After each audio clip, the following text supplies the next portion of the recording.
ಮತ್ತೆ ಸ್ವಾಗತ. ಆರ್ಸಿಬಿ ಸಂಭ್ರಮಾಚರಣೆ ವೇಳೆ ಕಾಲ್ತುಳಿತ ದುರಂತ ಪ್ರಕರಣಕ್ಕೆ ಸಂಬಂಧಪಟ್ಟಂತೆ ಮೃತರ ಕುಟುಂಬಸ್ಥರಿಗೆ ಹೆಚ್ಚಿನ ಪರಿಹಾರ ನೀಡೋದಕ್ಕೆ ಚಿಂತನೆ ನಡೀತಾ ಇದೆ. ನೋಡಿ, 25 ಲಕ್ಷ ತಲಾ ಪರಿಹಾರವನ್ನ ಘೋಷಿಸುವಂತ ಕೆಲಸ ಆಗಿದೆ. ಆದರೆ ಹೆಚ್ಚಿನ ಪರಿಹಾರ ನೀಡೋದಕ್ಕೆ ಚಿಂತನೆ ನಡೀತಾ ಇದೆ. ಈ ಬಗ್ಗೆ ಸರ್ಕಾರಕ್ಕೆ ಶಿಫಾರಸು ಮಾಡೋದಕ್ಕೆ ಆಯೋಗ ಮುಂದಾಗಿದೆ. ಮಾನವ ಹಕ್ಕುಗಳ ಆಯೋಗ ಶಿಫಾರಸು ನೀಡಲು ಮುಂದಾಗಿದೆ. ಈಗ ಆಲ್ರೆಡಿ ಘಟನೆಯ ವಿಚಾರಕ್ಕೆ ಸಂಬಂಧಪಟ್ಟಂತೆ ಸುಮೋಟೋ ಕೇಸನ್ನು ದಾಖಲಿಸಿ ನೋಟಿಸ್ ಕೊಡುವಂಥ ಕೆಲಸ ಆಗಿದೆ. ಮಾನವ ಹಕ್ಕುಗಳ ಆಯೋಗದಿಂದ ಆರೋಗ್ಯ ಇಲಾಖೆಯ ಸೆಕ್ರೆಟರಿ, ಆಮೇಲೆ KSCA ಆಡಳಿತ ಮಂಡಳಿ, ಪೊಲೀಸ್ ಕಮಿಷನರ್ಗೆ ನೋಟಿಸ್ ಅನ್ನು ಕೊಡಲಾಗಿದೆ.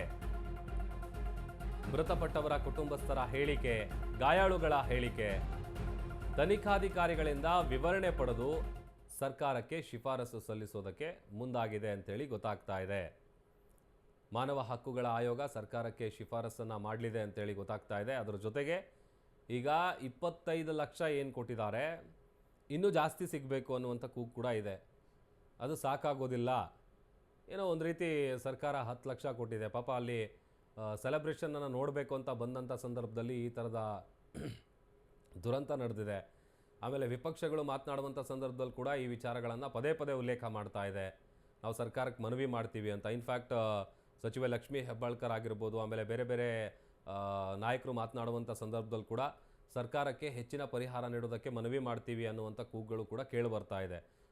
25 ಲಕ್ಷ 10 ಲಕ್ಷ ಅಲ್ಲ, 1 ಕೋಟಿ ಕೊಡಬೇಕು. ಇದು ಕಳೆದ 2-3 ದಿನಗಳಿಂದಲೂ ಕೂಡ ಕೇಳಿಬರ್ತಾ ಇರುವಂಥ ಕೂಗು. ಅಜಯ್ ನಮ್ಮ ಪ್ರತಿನಿಧಿ ವಿಚಾರಕ್ಕೆ ಸಂಬಂಧಪಟ್ಟಂತೆ ಹೆಚ್ಚಿನ ಡೀಟೇಲ್ಸನ್ನು ಕೊಡ್ತಾರೆ. ಅಜಯ್, ಈಗ ಘಟನೆ ಸಂಬಂಧ ಸುಮೋಟೋ ಕೇಸನ್ನು ದಾಖಲಿಸಿ ನೋಟಿಸ್ ಕೊಡುವಂಥ ಕೆಲಸ ಆಗಿದೆ. ಅದರ ಜೊತೆಗೆ ಈ ಪರಿಹಾರದ ಮೊತ್ತ ಏನಿದೆ ಅದು ಇನ್ನೂ ಕೂಡ ಜಾಸ್ತಿ ಕೊಡಬೇಕು ಅಂತೇಳಿ ಚಿಂತನೆ ನಡೀತಾ ಇದೆ ಅಂತೇಳಿ ತಿಳಿದು ಬರ್ತಾ ಇದೆ. ಏನಿದೆ ಅಪ್ಡೇಟ್ ಅಜಯ್?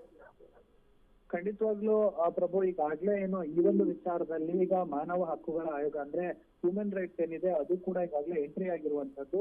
ಮಾನವ ಹಕ್ಕುಗಳ ಆಯೋಗದಿಂದ ಪ್ರಕರಣ ಸಂಬಂಧ ಸರ್ಕಾರಕ್ಕೆ ಶಿಫಾರಸಿನ ವರದಿ ನೀಡಲಿಕ್ಕೂ ಕೂಡ ಈಗಾಗಲೇ ಸಿದ್ಧತೆಯನ್ನ ಮಾಡ್ಕೊಳ್ಳಲಾಗ್ತಿದೆ. ಘಟನೆಯಲ್ಲಿ ಮೃತಪಟ್ಟಂತವ್ರು ಯಾರ್ಯಾರಿದ್ದಾರೆ ಅವರೆಲ್ಲರಿಗೂ ಕೂಡ ಹೆಚ್ಚಿನ ಪರಿಹಾರ ನೀಡಬೇಕು ಅಂತಾನೂ ಕೂಡ ಈಗಾಗಲೇ ಸರ್ಕಾರಕ್ಕೂ ಕೂಡ ಶಿಫಾರಸು ಮಾಡ್ತಾ ಇದ್ದಾರೆ. ಸರ್ಕಾರಿ ಅಧಿಕಾರಿಗಳ ನಿರ್ಲಕ್ಷ್ಯದಿಂದ ಇಲ್ಲಿ 11 ಮಂದಿ ಅಮಾಯಕರು ಇಲ್ಲಿ ಸಾವನ್ನಪ್ಪಿದ್ದಾರೆ. ಸೊ ಹೀಗಾಗಿ ಅಮಾಯಕ ಅಭಿಮಾನಿಗಳ ಸಾವಿಗೆ ಸರ್ಕಾರ ಜವಾಬ್ದಾರಿಯನ್ನು ಹೊರಬೇಕಾಗುತ್ತೆ. ಸೊ ಸರ್ಕಾರ ಸದ್ಯ 10 ಲಕ್ಷ ಪರಿಹಾರವನ್ನ ಘೋಷಣೆ ಮಾಡಿದೆ. ಅದನ್ನ 20 ಲಕ್ಷ ಪರಿಹಾರ ಮೊತ್ತವನ್ನ ಹೆಚ್ಚಿಸಬೇಕು ಅಂತ ಹೇಳಿ ಶಿಫಾರಸು ಮಾಡೋದಕ್ಕೂ ಕೂಡ ಮಾನವ ಹಕ್ಕುಗಳ ಆಯೋಗ ಈಗಾಗಲೇ ಸಿದ್ಧತೆಯನ್ನ ಮಾಡ್ಕೊಳ್ತಾ ಇದೆ. ಪರಿಹಾರದ ಮೊತ್ತ ಹೆಚ್ಚಳ ಮಾಡಬೇಕು ಅಂತ ಹೇಳಿ ಶಿಫಾರಸಿಗೆ ಯಾವೆಲ್ಲ ಮಾನದಂಡಗಳನ್ನ ಇಲ್ಲಿ ಪರಿಶೀಲನೆ ಮಾಡುತ್ತೆ ಅಂತಂದ್ರೆ, ಇಲ್ಲಿ ಮಾನವ ಹಕ್ಕುಗಳ ಆಯೋಗ ಏನಿದೆ, ಒಬ್ಬ ಮಕ್ಕಳಿರೋ ಪೋಷಕರು ಮಕ್ಕಳನ್ನ ಕಳ್ಕೊಂಡಿದ್ದೇ ಆದಲ್ಲಿ, ಮೃತಪಟ್ಟವರೇ ಆ ಕುಟುಂಬಕ್ಕೆ ಆರ್ಥಿಕವಾಗಿ ಆಧಾರವಾಗಿದ್ದೇ ಆದಲ್ಲಿ, ಮೃತಪಟ್ಟವರ ಕುಟುಂಬ ಆರ್ಥಿಕ ಸಂಕಷ್ಟದಲ್ಲಿ ಇದ್ದಲ್ಲಿ, ಜೊತೆಗೆ ಹೆಚ್ಚಿನ ಪರಿಹಾರಕ್ಕೆ ಶಿಫಾರಸು ಮಾಡಿರುವಂತ ಏನೋ ಈ ಮಾನವ ಹಕ್ಕುಗಳ ಆಯೋಗ ಏನಿದೆ, ಈ ಎಲ್ಲ ಮಾನದಂಡಗಳನ್ನು ಕೂಡ ಇಟ್ಕೊಂಡು ವರದಿಯನ್ನ ತಯಾರು ಮಾಡುತ್ತೆ. ವರದಿಯನ್ನ ತಯಾರು ಮಾಡಿದ ನಂತರದಲ್ಲಿ ಆರೋಗ್ಯ ಇಲಾಖೆ ಸೆಕ್ರೆಟರಿ, KSCA ಆಡಳಿತ ಮಂಡಳಿ ಮತ್ತೆ ಪೊಲೀಸರು ಈ ಒಂದು ವಿಚಾರದಲ್ಲಿ ಇಲ್ಲಿ ತಪ್ಪು ಮಾಡಿದ್ದಾರೆ.